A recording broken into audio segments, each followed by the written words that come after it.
सावधान। इडमो अर्हन्ताडम् इडमो सिद्धाडम् इडमो आयरियाडम् इडमो वज्झायाडम् इडमो लोये सवसाहुडम्। मंगलम भगवान वीरो मंगलम गौतमो गणी मंगलम कुंद कुंदाद्यो जैन धर्मोस्तु मंगलम सर्वमंगल मांगल्यम सर्वकल्याणकारकं प्रधानं सर्वधर्माणां जैनं जयतु शासनं जैनं जयतु शासनं।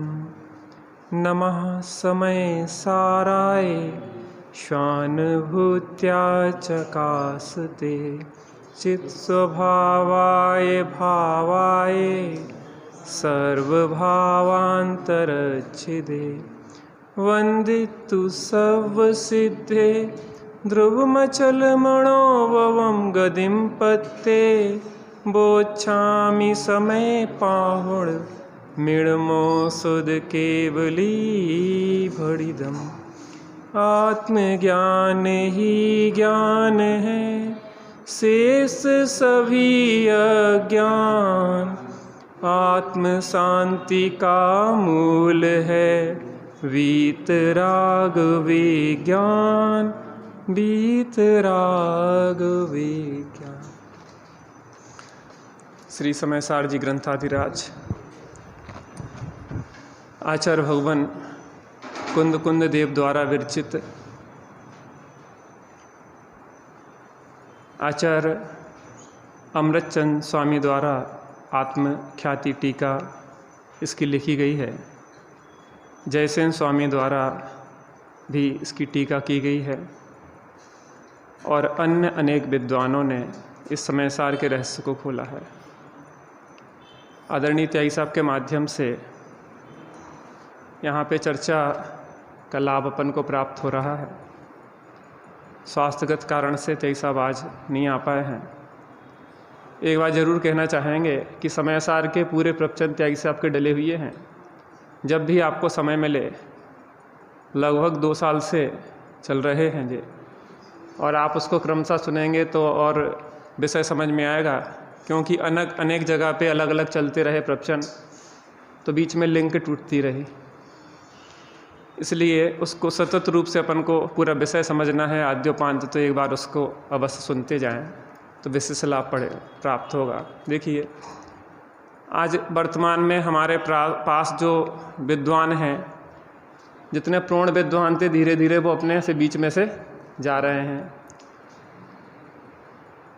छोटे दादा, बड़े दादा, अपने बड़े पंडित साहब और भी जो हैं बहुत सारे विद्वान अपने बीच से चले गए। आज लेकिन कुछ लोग हैं त्यागी जी साहब जैसे कि जिनके माध्यम से एक संतुलित जो अपने को जनागम का ज्ञान प्राप्त होता है, ऐसे बहुत कम लोग हैं और हम उनसे अधिक से अधिक लाभ ले पाएँ, इसका अपना प्रयास रहना चाहिए। यद्यपि वो ही मूल विषय को खोलेंगे, लेकिन अपन तो पिछला जो उन्होंने समझा है उस पर थोड़ी सी चर्चा करने का प्रयास करते हैं। चलिए, परिशिष्ट सबसे पहले जो विषय क्या है इस पर थोड़ी सी चर्चा कर लेते हैं कि यहाँ पे अमृतचंद स्वामी ने इस परिशिष्ट को क्यों लिखा। इसी विषय में जो भी चल रहा है विषय वो समग्र समझ आएगा। आप निकालिए परिशिष्ट, पेज नंबर 728।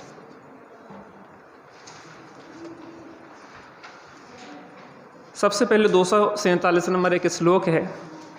अत्र स्यादवाद शुद्धियार्थम वस्तु तत्व व्यवस्थितिम उपायोपेय भावश्च मनाग भूयोपि चिंत्यते। यहाँ कह रहे हैं कि अत्र माने यहाँ स्यादवाद शुद्धि अर्थ स्यादवाद की शुद्धि के लिए वस्तु तत्व व्यवस्थितम वस्तु तत्व की व्यवस्था च और उपाय उपेय भावा एक ही ज्ञान में उपाय उपेयत्व कैसे घटित होता है, यह बताने के लिए उपाय उपेय भाव का मनाक भूयः अपि जरा फिर से भी चिंत्यते विचार करते हैं। मिल गया आपको? 728 पेज है, 729 728, जहाँ से प्रारंभ हुआ है परिशिष्ट, उसको अपन देख रहे हैं। बहुत महत्वपूर्ण है। थोड़ा सा और विषय पढ़ लेते हैं, फिर इस पर चर्चा प्रारंभ करते हैं। सबसे ऊपर से पढ़ेंगे। यहाँ तक भगवत कुंद आचार्य की 415 गाथाओं का विवेचन टीकाकार श्री अमृतचंद्र आचार्य देव ने किया और उस विवेचन में कलश रूप तथा सूचनिका रूप से 246 काव्य कहे। यहाँ तक अपन ने ग्रंथ में क्या क्या देखा, क्या क्या विषय पढ़ा, तो इस समयसार ग्रंथ में आचार्य अमृतचंद्र देव के अनुसार 415 गाथाएं हैं और आचार्य जयसेन के अनुसार लगभग 25 गाथाएं और अतिरिक्त हैं, तो 439 लगभग हो जाएंगी। इस प्रकार से यहाँ पे विवेचन किया गया है। तो 415 गाथाओं के ऊपर कलश लिखे हैं आचार्य भगवत अमृतचंद स्वामी ने। कितने हैं वो? 246 हैं। अब टीकाकार आचार्य देव विचारते हैं कि इस शास्त्र में ज्ञान को प्रधान करके आत्मा को ज्ञान मात्र कहते आए हैं। पूरे समय सार में एक ही धुन है। क्या धुन है? ज्ञान मात्र आत्मा। काय की धुन है? ज्ञान मात्र आत्मा। तो ज्ञान मात्र आत्मा कहने से लोगों को कहीं यह भ्रम तो नहीं हो गया कि आत्मा में एकमात्र ज्ञान गुण ही है? ज्ञान कह देते तो भी चल जाता, लेकिन ज्ञान मात्र आत्मा, इससे तो यह निकलती है भाषा कि मात्र आत्मा में एक ज्ञान गुण ही है, मात्र, ओनली ज्ञान। क्या है? ओनली ज्ञान, ज्ञान मात्र, मात्र ज्ञान। तो यहाँ एकांत नहीं हो गया। हमने तो सुना है कि आत्मा में अनंत गुण होते हैं। अनंत धर्मणस तत्वम पश्यन्ति प्रत्यगात्मना। अनंत धर्मात्मक वस्तु है। देखो, इस विश्व में 6 वस्तुएं हैं। कितनी वस्तुएं हैं? जाति की अपेक्षा 6 वस्तुएं हैं। 6 वस्तु कहें या द्रव्य कहें? क्या कहा? 6 वस्तु कहें या द्रव्य कहें? तो जाति की अपेक्षा कितनी वस्तुएं हैं? 6 वस्तुएं हैं। और संख्या की अपेक्षा अनंतानंत वस्तुएं हैं। ठीक है ना? तो वस्तु 6 वस्तु हैं, और जो वस्तु है वह अनेकांतात्मक है। क्या कहा? जो वस्तु है अनेकांतात्मक है। तो ये अनेकांत क्या होता है? तो अनेकांत को थोड़ा सा परिभाषा अपन देख लेते हैं। पेज नंबर 729 पे आए, बोल्ड लेटर में कुछ लिखा है, उसको पढ़ते हैं। अभिषेक भाई जोर से पढ़िए, मोटे अक्षरों में जो 729 पेज पे लिखा है। एक वस्तु में वस्तुत्व की उपजाने वाली परस्पर विरुद्ध 2 शक्तियों का प्रकाशित होना अनेकांत है। देखिए, एक एक शब्द थोड़ा सा ध्यान से अपन देखें तो समझ में आएगा। मिल गया ना सबको? ध्यान से देखिए। एक वस्तु में वस्तुत्व की उपजाने वाली एक वस्तु, आत्मा एक वस्तु है, जीव एक वस्तु है, पुद्गल एक वस्तु है, धर्म अधर्म आकाश और काल एक वस्तु है। अब वो एक वस्तु जो है, एक वस्तु में वस्तुत्व की उपजाने वाली, वस्तुत्व माने क्या होता है? वस्तुपने की, उपजाने माने, उपजाने वाली माने सिद्धि करने वाली।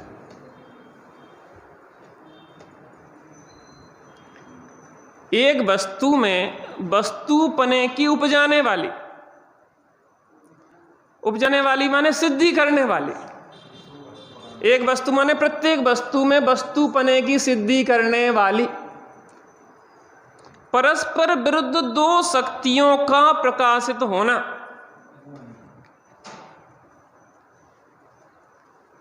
परस्पर विरुद्ध कितनी शक्तियां?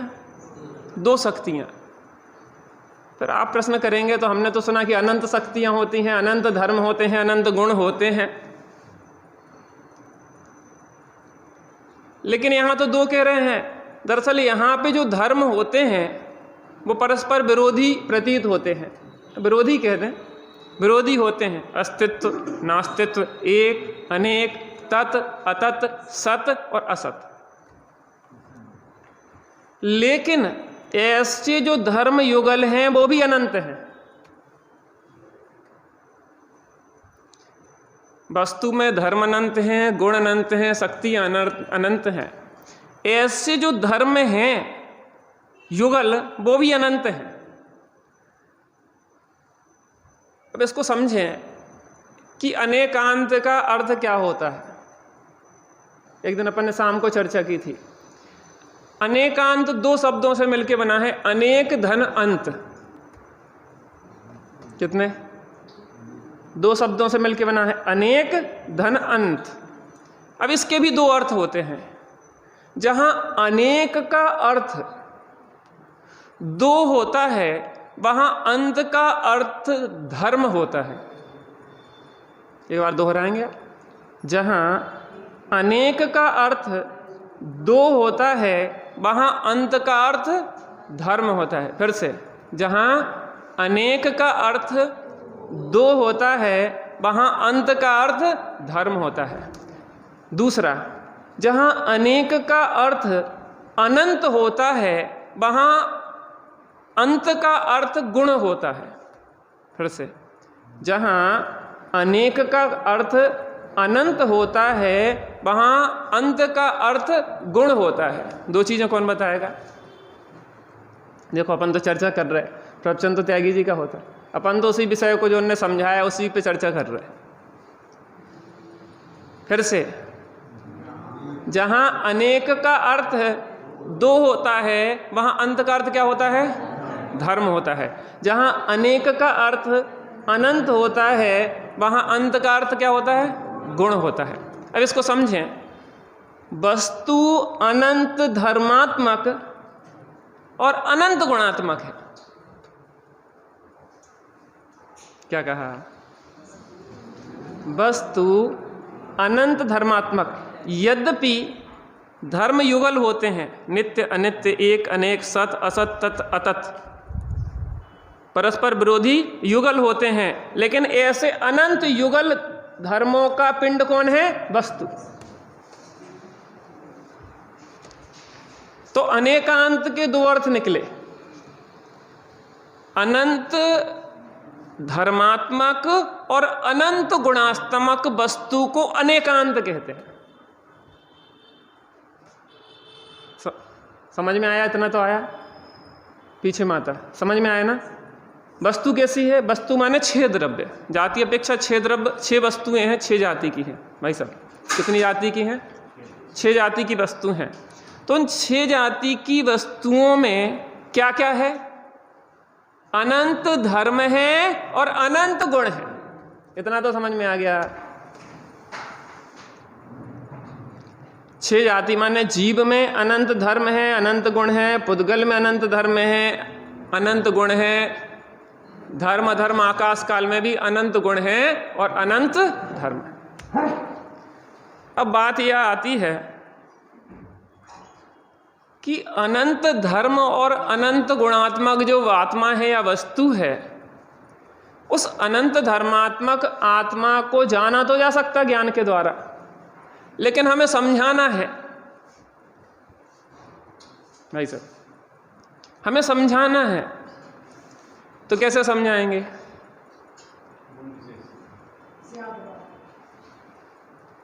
हम समझ लिया, हमने जान लिया, और जानने के बाद उसको समझाना भी है। तो कैसे समझाएंगे? उसके लिए एक शैली विकसित की आचार्य भगवत जिनेंद्र वर्मात्मा ने स्यादवाद शैली बताई। क्या बताई?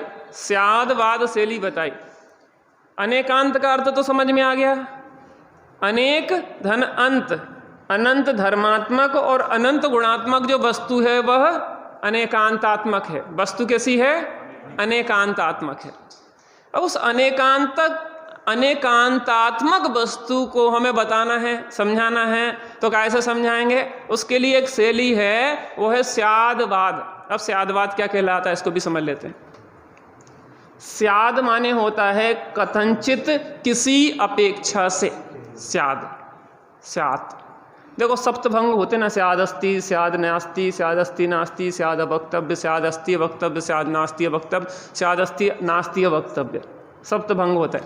जैसे भंगी सफाई करता है, ऐसे ही भंग जो सप्तभंगी बुद्धि की सफाई कर देते हैं। जहाँ भ्रम होता है वस्तु के संबंध में, तो इन 7 दृष्टिकोण से जब विचार करते हैं हम, हमारी बुद्धि की सफाई हो जाती है, हमारी बुद्धि के एकांतवाद का विकार नष्ट हो जाता है, स्वच्छता हो जाती है, बुद्धि निर्मल पवित्र हो जाती है।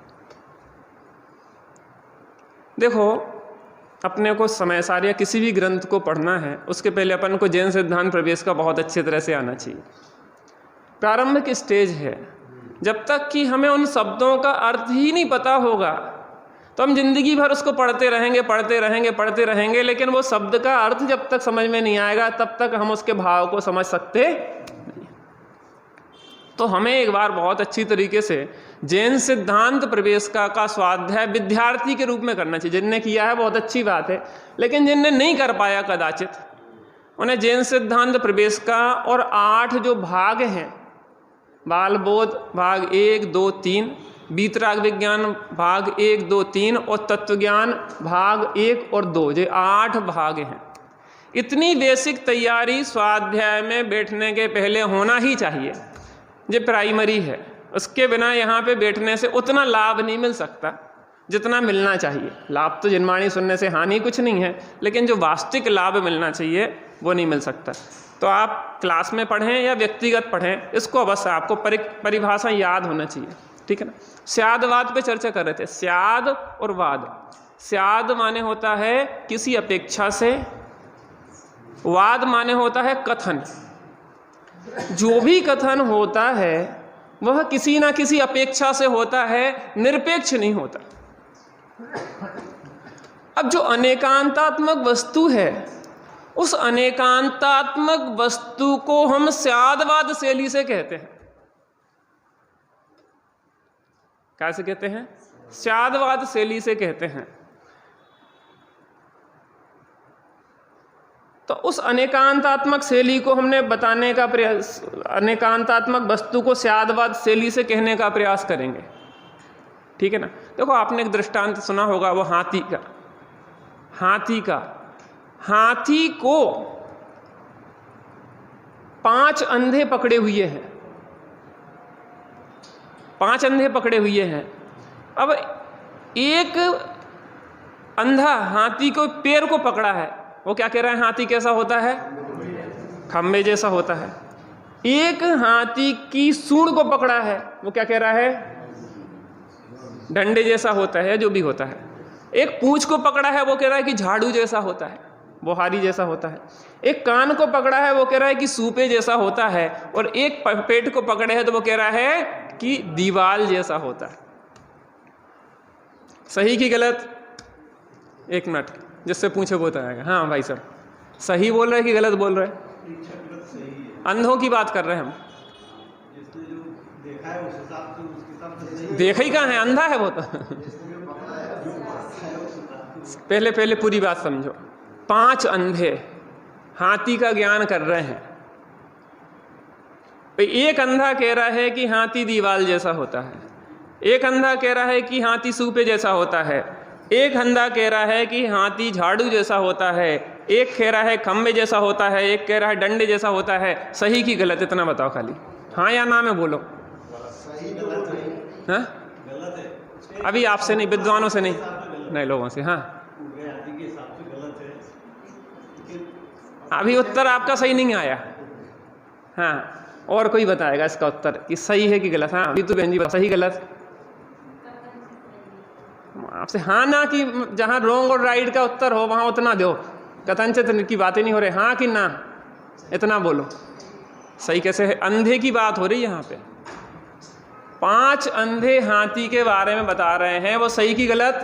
वो गलत हैं क्योंकि वो अंधे हैं। समझना इस बात का, वो अंधे हैं क्योंकि अंधे ने हाथी को सर्वथा खंबे जैसा मान लिया। अंधे ने हाथी को सर्वथा सूपे जैसा मान लिया। अंधे ने हाथी को सर्वथा दीवाल जैसा मान लिया। अंधे ने हाथी को सर्वथा डंडे जैसा मान लिया। अंधे ने हाथी को सर्वथा झाड़ू जैसा, बुहारी जैसा मान लिया। सर्वथा उतना मात्र, यहां कह रहे ना ज्ञान मात्र। प्रश्न कहां खड़ा हुआ? ज्ञान मात्र कह रहे तो क्या मात्र ज्ञान मात्र आत्मा है? इसलिए तो यहां पे स्यादवाद अधिकार लिखना पड़ा।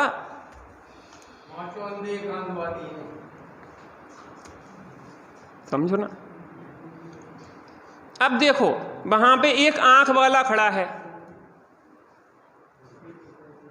माता, एक आंख वाला खड़ा है। वो आंख वाला कह रहा है बिल्कुल सही, हाथी सूपे जैसा होता है, बिल्कुल सही। जो भाषा अंधा प्रयोग कर रहा है वही भाषा आंख वाला प्रयोग कर रहा है। आप सोचो, आंख वाला कह रहा है कि हाथी सूपे जैसा होता है, आंख वाला कह रहा है कि हाथी बुहारी जैसा होता है, खम्बे जैसा होता है, दीवाल जैसा होता है, डंडे जैसा होता है। अब सही की गलत? हाँ ना में बोलना।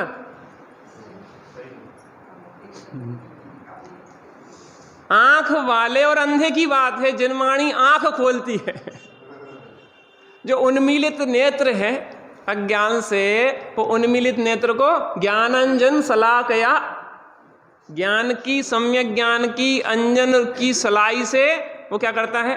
अंजन लगाते ना, वो सलाई होती ना अंजन लगाने की, तो ऐसे कर देते तो आंखों को क्या करता है? निर्मल कर देता है। अभी तक आंखें विकृत थी, एकांतवाद से अंधी थी। अब लेकिन अनेकांत ने आंखों को क्या किया? निर्मल कर दिया। स्यादवाद ने आंखों को क्या कर दिया? निर्मल कर दिया। यहां कह रहे हैं कि अनेकांत और स्यादवाद की सिद्धि और शुद्धि के लिए, इस प्रकार स्यादवाद की शुद्धता, प्रामाणिकता, सत्यता, निर्दोषता, निर्मलता, अद्वितीय सिद्ध करने के लिए नीचे भावार्थ में देखो एक बार, वस्तु का स्वरूप सामान्य विशेषात्मक अनेक धर्म स्वरूप होने से वह स्यादवाद से ही सिद्ध किया जा सकता है। अपन ने जितनी चर्चा करी इस एक लाइन में आई।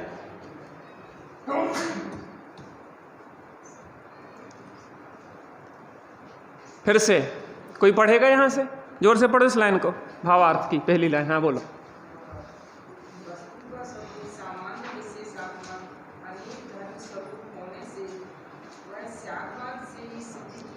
वह स्यादवाद से ही,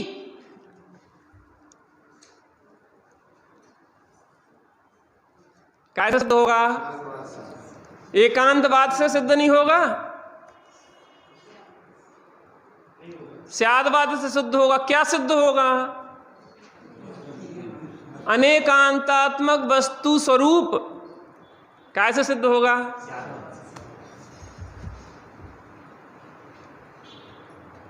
फिर से भाई साहब, अरुण भाई साहब पढ़ो इस पहली लाइन को, भावार्थ की। वस्तु का स्वरूप सामान्य विशेषात्मक अनेक धर्म स्वरूप होने से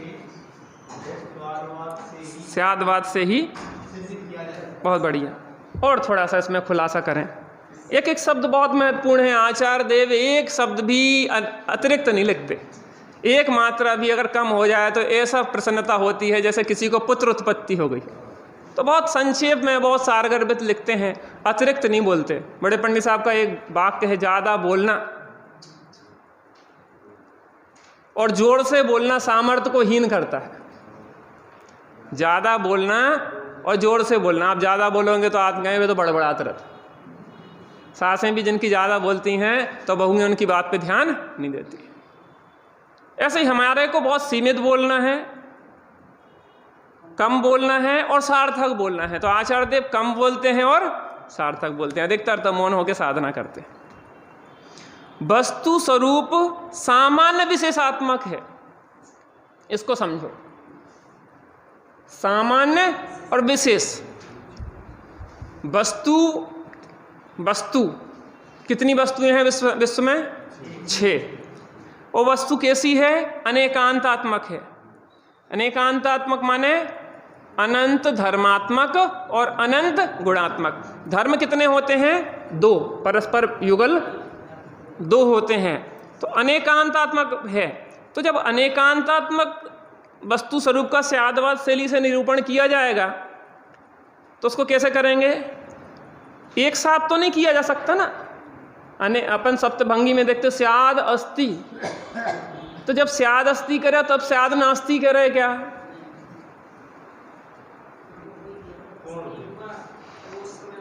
स्याद अस्ति कह रहे हैं तब स्याद नास्ति नहीं कह पा रहे।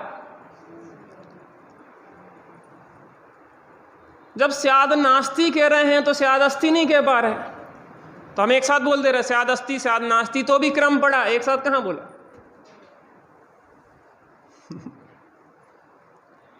हमने एक साथ बोल दिया स्याद अस्ति स्याद नास्ति, नहीं तो भी क्रम पड़ा, एक साथ कहां बोला आपने? तो फिर कह दिया कि अवक्तव्य, हम बोल ही नहीं सकते। अवक्तव्य भी एक बोल है, वो भी बोला गया, वस्तु को बोला नहीं जा सकता। वस्तु कैसी है? अवक्तव्य है। क्यों? क्योंकि एक साथ उसके अनंत धर्मों को बोलने की सामर्थ्य वाणी में नहीं है। अनुभव किया जा सकता है। शक्कर कैसी होती है?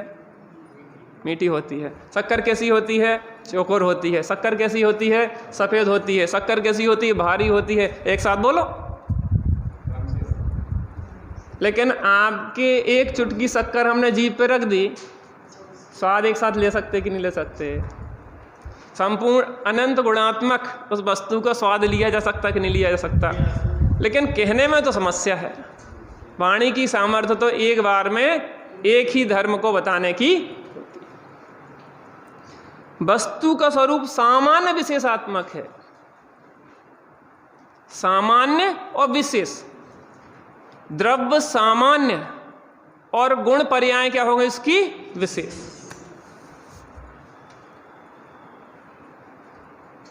परिशिष्ट का सबसे पहला पेज है, मिल नहीं रहा हो तो देख लेना।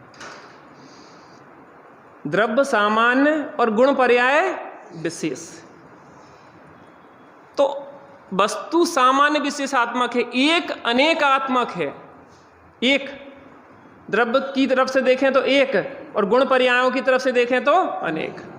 तत् अतत् अपने स्वचतुष्टय से तत् है और परचतुष्टय से अतत् है। अस्ति अपने स्वचतुष्टय की अस्ति है और परचतुष्टय की नास्ति।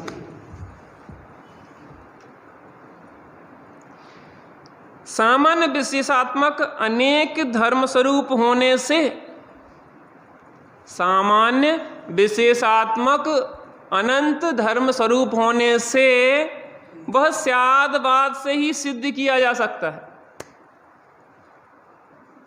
अभी ग्रंथ आश्रम से 10-15 ग्रंथ भिजवाए थे, नीचे रखे आपके, उसमें आ गए ना? हाँ ठीक है, बस ठीक है, कोई बात नहीं। क्योंकि सबके पास ग्रंथ होना तो अच्छा लगता है।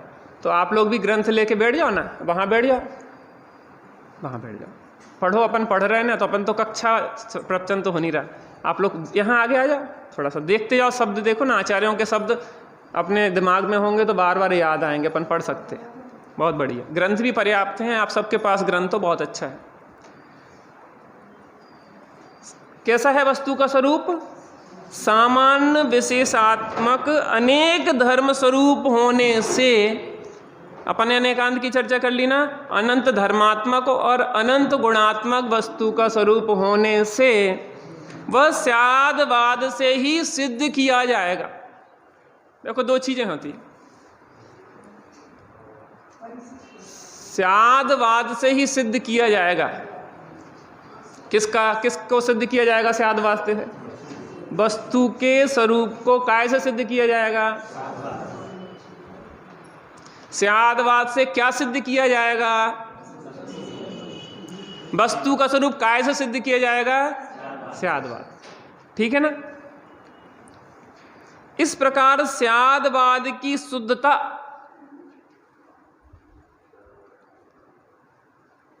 क्या कहा? स्यादवाद की शुद्धता, प्रामाणिकता, सत्यता, निर्दोषता, निर्मलता, अद्वितीयता। देखो विश्व के इतने दर्शन हैं, वहां पे प्रमाण की चर्चा तो है लेकिन नए की चर्चा नहीं है। प्रमाण ज्ञान की तो चर्चा है लेकिन नए की चर्चा नहीं है। नए माने होता है दृष्टिकोण। सम्यक ज्ञान को प्रमाण कहते हैं। जो अनेकांतात्मक वस्तु है वह कैसी है? वो प्रमाण रूप है। और नए माने होता है दृष्टिकोण। उसको देखने का एक एक जो दृष्टिकोण होता है वह क्या होता है? नए कहलाता है। और प्रमाण और नए किसको होता है? सम्यक दृष्टि को सही रूप में प्रकट होते हैं। सम्यक ज्ञानम प्रमाणम। तो यहाँ कह रहे हैं कि स्यादवाद से ही सिद्ध किया जा सकता है। इस प्रकार स्यादवाद की शुद्धता, प्रामाणिकता, सत्यार्थता। स्यादवाद की क्या है? प्रामाणिकता है, सत्यार्थता है, निर्दोषता है, निर्मलता है। सही बताएं? जिन आगम को गहराई से पढ़ें तो महिमा आए। अभी तो हमें बाहर की महिमा लगी रहती है क्योंकि हम इसको गहराई से पढ़ते नहीं है। मुझे एक चीज़ बताओ, वैसे पूछने का अधिकार तो नहीं है। यहाँ पे समय सार पढ़ते हैं, घर में कितने लोग घर पे समय सार पढ़ते हैं? हाथ खड़ा करेंगे। जो विषय यहाँ चल रहा है उसको पढ़ते हैं। सामान्य रूप से आप स्वाध्याय अपना कर रहे हैं, लेकिन देखो पढ़ने का एक तरीका होता है। पढ़ के आओ और जाके पढ़ो। क्या कहा? पढ़ के आओ और जाके पढ़ो। इस रीति से कौन पढ़ता है कि वहाँ से पहले विषय देख के आए फिर यहाँ पे सुने और जाके फिर पढ़े? बहुत अंतर आ जाएगा। आप घर पे पढ़ेंगे तो उतना विषय स्पष्ट नहीं होगा। जब 1 घंटा प्रवचन सुनेंगे उस विषय का तो फिर घर पे जाके बहुत समझ में आने लग जाएगा। अगर हम विद्यार्थी की तरह पढ़ना सीख जाएंगे तो हम यहाँ पे पहली क्लास में नहीं बैठे रहेंगे, हमेशा क्लास बढ़ जाएगी। पहले से कौन सा स्थान हो जाएगा? चौथा बड़े स्थान हो जाएगा। मैं ये नहीं कहना चाह रहा कि यहाँ पे सम्यक दृष्टि नहीं है। मैं तो ये मानूंगा कि सब सम्यक दृष्टि है, लेकिन कराचे एक आध कोई मिथ्या दृष्टि हो तो वो उसका गुणस्थान पहले से चौथी क्लास में पहुँच जाएगा। क्योंकि हमें प्रोग्रेस करना कि नहीं करना, वो कहना है कि वो एक मशीन आती, जब वो हेड की बीट नापना होती तो वो दौड़ लगवाते उस पर। कौन सी कहलाती? इको कहलाती क्या? जो भी कहलाता, हम ही दौड़ना पड़ता उस पर। अब उस पर हम दिन भर दौड़ते रहे, कहाँ पहुँचेंगे? वहीं। और वो साइकिल भी चलाते रहते ना, वो नंबर बदलते रहते, 1 किलोमीटर 2 किलोमीटर 5 किलोमीटर, कितनी दूर पहुँचे हम? तो हम अपने अंदर शांति से पूछे ना अपने आप से कि हम इतने साल से धर्म कर रहे हैं, 50 60 70 80 जो भी साल हो गए, हमारे जीवन में कितनी शांति आई?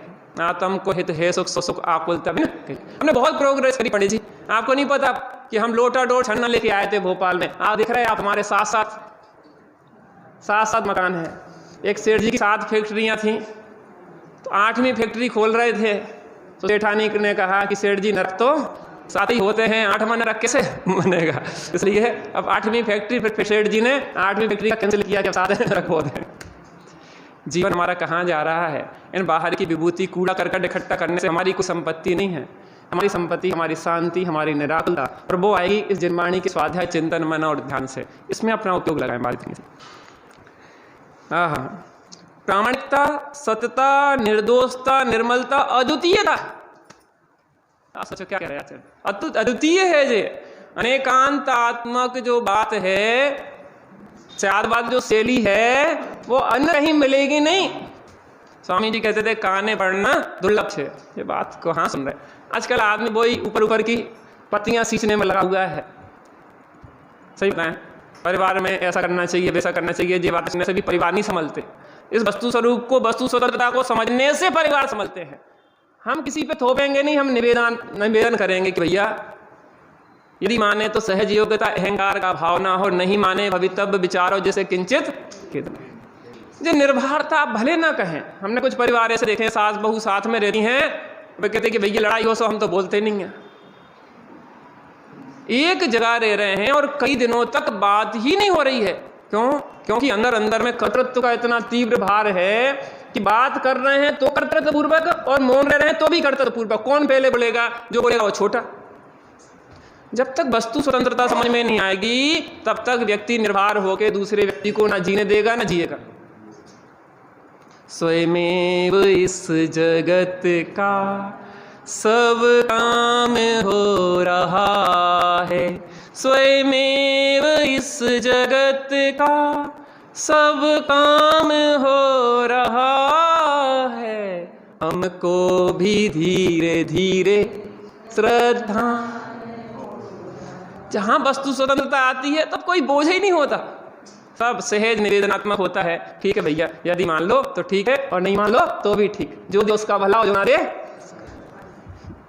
इतना जीवन ऐसा निर्भर होता है। लौकिक जीवन भी अकर्तृत्व भाव से जीता है, बिल्कुल हल्का फुल्का, हम कोई करता धरता नहीं। अद्वितीयता है जे, कहीं दूसरी जगह जो बात सुनने को नहीं मिलेगी। इस वस्तु स्वतंत्रता को अनेकांत साधवाद की बात सुनने को कहीं दूसरी जगह द्वितीय है। इस बात की एजेंसी जिन शासन के पास ही है। किसकी? इस साधवाद शैली की, और कहीं बात मिलने को प्राप्त नहीं होगी। सिद्ध करने के लिए इस परिशिष्ट में वस्तु स्वरूप का विचार किया जाता है। क्या का विचार कर रहे हैं यहाँ पे? वस्तु स्वरूप, स्यादवाद रूप वस्तु स्वरूप से, अनेकांतात्मक वस्तु स्वरूप का स्यादवाद शैली से विचार किया जा रहा है। इसमें यह भी बताया जाएगा कि इस शास्त्र में आत्मा को ज्ञान मात्र कहा है, फिर भी स्यादवाद के साथ विरोध नहीं आता। सबसे शुरू में चर्चा की थी ना, आत्मा ज्ञान मात्र है, आत्मा ज्ञान मात्र, ओनली ज्ञान। अनंत धर्मात्मक अनंत गुणात्मक वस्तु आत्मा है। और आचार्य देव कह रहे हैं कुंद कुंद भगवान कि ज्ञान मात्र आत्मा, ओनली ज्ञान। ज्ञान का हो तो भी चल जाएगा, लेकिन क्या कह रहे हैं? ज्ञान मात्र। भगवान जी बात आपकी समझ में नहीं आ रही है, बड़े लोगों की बात समझ में ना आए तो गलत है कि भाग नहीं जाना, उनसे हाथ जोड़ के समझने का प्रयास करना कि भगवान आपकी बात समझ में नहीं आई है, कृपया हमें समझाएं, हमारी बुद्धि कमजोर है, थोड़ी सी जल्दी समझ में नहीं आता है। आपकी सारगर्भित जो बात है हम मंद बुद्धियों को समझ नहीं आती है। देखो इसमें सार जो तीक्ष्ण बुद्धि थे 12 गाथाओं में समझ गए, और 12 भी मुझे ज़्यादा लगती, 6वीं गाथा तक ही काम हो जाता है, मुझे तो ऐसा लगता है। न प्रमत्त है ना प्रमत्त है, बस एक ज्ञायक भाव में डूबे हो, कितनी सी तो बात है, आगे बढ़ने की जरूरत क्या है? गुण भेद पर्याय भेद से पार वो एक चिन्मात्र वस्तु की अनुभूति हुई और काम हो गया, बात तो इतनी सी है। अब विस्तार में 415 गाथाएं आचार्य देव ने लिखी। अभी भी लोगों को समझ में नहीं आया, कुछ सेकंड चल रही थी कि आचार्य देव बात तो ठीक है, ये ज्ञान मात्र के लो आत्मा कैसे होगा। तो हमने चंद स्वामी को थोड़ा सा भी कर पाया थोड़ा सा हम और समझा दें, लोग कन्फ्यूजन में ना रहें। तो यहाँ पे आचार्य देव का करना है, क्या कह रहे हैं? इसमें यह भी बताया जाएगा कि इस शास्त्र में आत्मा को ज्ञान मात्र कहा है, फिर भी स्यादवाद के साथ विरोध नहीं आता। एकांत नहीं है, यहाँ क्या है? अनेकांत है। देखो इसको भी थोड़ा समझ लें, समय हो रहा है, इसको समझ लें। एक सम्यक एकांत होता है, एक मिथ्या एकांत होता है, एक सम्यक अनेकांत होता है, एक मिथ्या अनेकांत होता है। क्या कहा? सम्यक एकांत, मिथ्या एकांत, सम्यक अनेकांत और मिथ्या अनेकांत। स्वामी जी की बात को सुनकर लोगों को लगता था ये एकांतवादी हैं। क्या लगता था? एकांतवादी। स्वामी जी भी कहते हैं कि हम एकांतवादी हैं, लेकिन हम सम्यक एकांती हैं। बात समझने वाली है, क्योंकि चिर प्रचित अनुभूत भोग बंधन की कथनी। आचार्य कुंद देव ने 5वीं गाथा में प्रतिज्ञा ली थी कि मैं एकत्र विभक्त भगवान आत्मा को बताऊंगा। मेरी निज अनुभूति का कैसे हुआ जी? आलम के सेवन, युक्ति के अवलंबन, पर गुरुओं के प्रसाद और स्वानुभव से, वो सब बताया। निज विभव से एकत्र ही दर्शा रहा, करना मनन पर नहीं करना छल ग्रहण, यदि हो कहीं कुछ इस कलन। मैं उस एकत्र विभक्त आत्मा को बताऊंगा जो प्रतिज्ञा ली थी, उस प्रतिज्ञा को पूरे ग्रंथ में निभाया। क्योंकि काम भोग बंधन की कथा तो सबको चिरपरिचित और अनुभूत है। मैं एकत्व विभक्त आत्मा की बात को ही रखूंगा। तो तैयारी तुम करो प्राइमरी की। हम प्राइमरी वाले टीचर नहीं, हम प्रोफेसर हैं। समझना उस बात को। तुम हमें तो तुम्हारी जिम्मेदारी। तुम पहले से जिन सिद्धांत प्रवेश का क्यों नहीं पढ़ के बैठे? तुम भाग पढ़ के क्यों नहीं बैठे? तुम रतकर्ण साहब का चार क्यों नहीं पढ़ के बैठे? तुम पंचास्ति का क्यों नहीं पढ़ के बैठे? तुम रबचंद सार क्यों नहीं पढ़ के बैठे? वो तुम्हारी जिम्मेदारी है। हम थोड़ी ना पहली कक्षा से पढ़ाएंगे का खा गा घा। प्रोफेसर तो लेक्चर देगा और चलता बनेगा। और तुम का खा गा घा पढ़ के नहीं आए तो हमारी गलती, तुम्हारी गलती। अरे तुम सीधे सीधे वहां पे पहुंच गए। कहाँ पे? BA की क्लास में। अब गए सुनाओ। अब तुमने ABCD कभी पढ़ी नहीं है और फिर सीधे सीधे उन्हें तो हमें तो समझ नहीं आई, ये समझ में नहीं आई। जो प्रोफेसर आप यहाँ इस क्लास में बैठे हो ना भैया के जीवन की हिस्ट्री में पढ़ाओ। लेकिन हमारे साथ क्या होता है कि हमारी उम्र ज़्यादा हो जाती है और हमारी पढ़ाई प्राइमरी की होती नहीं है। तो फिर क्या लगता है कि कैसे बैठ जाए भाग पढ़ने के लिए, मुझे समस्या लगती। देखो हम आपको बताया, हम एक बार इंदौर शिविर में गए। हमारी क्लास में 10 साल से लेकर 60 साल तक के लोग थे और भाग पढ़ाते थे। पहला भाग पढ़ाया शिविर में और 10 साल से लेकर 60 साल तक। और 60 साल के लोग ये कहते थे हम समय से छोड़ देंगे, बिल्कुल राइट टाइम, ठीक है ना। 60 साल के लोग ये कहते कि हमें बेसिक पहला भाग करना है और यहीं शिविर में नहीं पढ़ेंगे तो फिर कहाँ पढ़ेंगे। तो 60 साल के लोग ही बड़ी उसको ईमानदारी से उन्होंने पढ़ा। तो आचार्य देव ने यहाँ कहा कि ज्ञान मात्र आत्मा है। तो ज्ञान मात्र आत्मा, तो बात सम्यक एकांत है। जे ज्ञान मात्र आत्मा जो आचार्य भगवत कुंद देव ने कहा है वो सम्यक एकांत है। अगर उस अंधे की तरह हम हाथी का ज्ञान करने जाएं तो वो मिथ्या एकांत हो जाएगा। अगर आपने मात्र ज्ञान मान लिया है एकांत से तो मिथ्या एकांत में चला जाएगा। लेकिन अन्य धर्मों को गुण करके, एक गुण को मुख्य करके प्रयोजन साधने की दृष्टि से हमने अगर ज्ञान मात्र कहा है तो यहां कोई विरोध आता, यहां कोई विरोध। अब दूसरा सम्यक अनेकांत और मिथ्या एकांत। वस्तु कैसी है? अनंत धर्मात्मक है, नित्य अनित्य एक अनेक तत्व, ठीक ना। अब हम कहें कि आत्मा चेतन भी है और जड़ भी है, ज्ञान वाली भी है और स्पर्श रस गंध वर्ण वाली है, तो ऐसा अनेकांत है क्या? गति है तो स्थिति है तो करने धर्म वाली भी है, तो ये ऐसा मिथ्या अनेकांत नहीं चलेगा कि दो द्रव्यों के धर्मों को एक में तुम घुसेड़ दो। एक वस्तु के अनंत धर्मात्मा में परस्पर युगल विरुद्ध भाषित होने वाले दो धर्म तो समाहित होते, लेकिन ऐसे विरुद्ध नहीं होते कि एक स्पर्श रस गंध वर्ण वाला और एक ज्ञान दर्शन चेतना वाला, दो समाहित थोड़ी ना। तो यहाँ पे आचार्य देव कह रहे हैं ज्ञान मात्र कहा है फिर भी स्यादवाद के साथ विरोध नहीं आता। और दूसरे, एक ही ज्ञान में साधकत्व तथा साध्यत्व कैसे बनता है यह समझाने के लिए ज्ञान का उपाय उपेय भाव अर्थात साधक साध्य भाव भी इस परिशिष्ट में विचार किया गया। ज्ञान ही साधन है और ज्ञान ही साध्य है। देखो जहां ज्ञान कह रहे हैं आचार्य देव, तो आचार्य अमृतचंद स्वामी अभी 47 शक्तियां लिखेंगे, उसमें क्या है कि उसमें अंतःपातनी अनंत शक्तियां चल रही हैं। उस ज्ञान मात्र में अंतःपातनी अंदर में स्थित अनंत शक्तियां चल रही हैं, एक नहीं है। बच्चे की उंगली पकड़े हैं पिताजी, पूरा बच्चा पकड़े की उंगली अकेली है, पूरा बच्चा जा रहा है उनके साथ, अकेली उंगली थोड़ी ना जा रही है। हाथी कितनी सी सूंड निकली है तालाब में से, सूंड अकेली है कि पूरा हाथी है। ज्ञान मात्र आत्मा कहने से ज्ञान मात्र आत्मा है कि ज्ञान दर्शन सुख भी अनंत धर्मात्मक अनंत गुणात्मक अनंत शक्तियात्मक आत्मा है।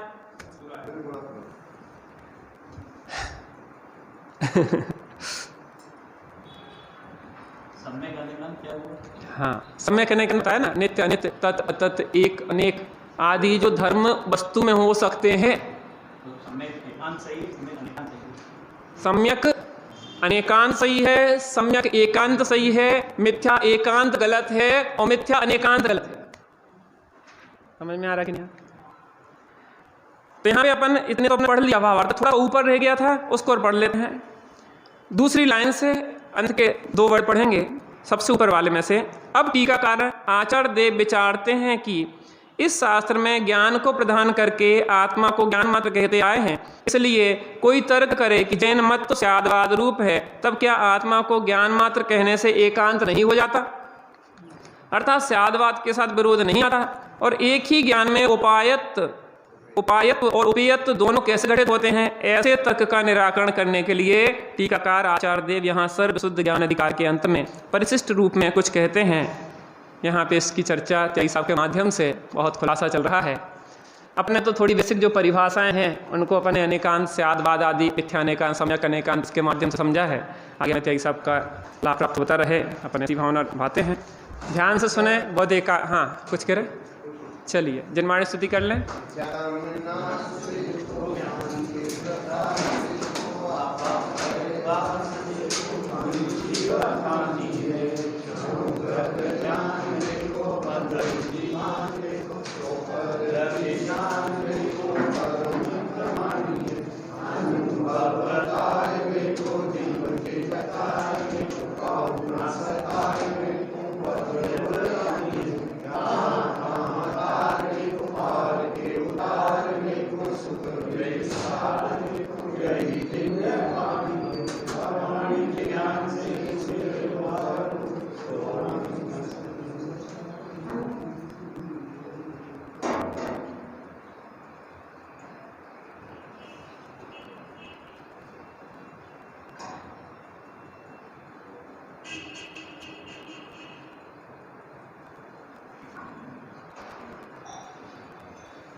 माता की, भगवान की